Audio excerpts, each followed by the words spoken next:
Micropatterning is a very powerful tool because it allows studying cellular responses to define biochemical and biophysical signals that cells encounter in living organisms.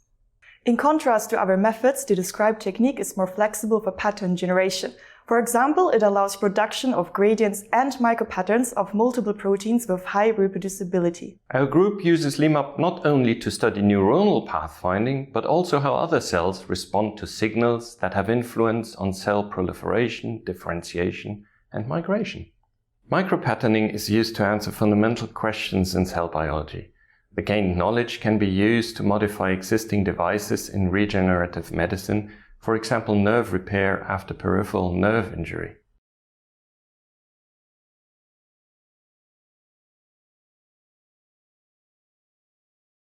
Begin by designing templates for patterning on digital drawing software.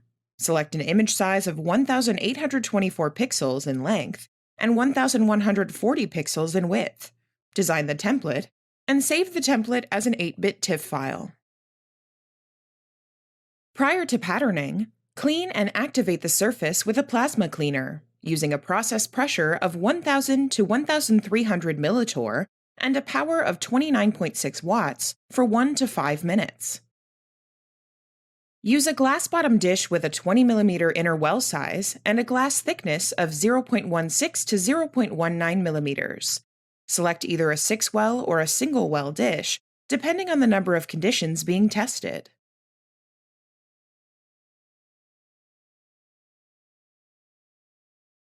Cut PDMS stencils under sterile conditions.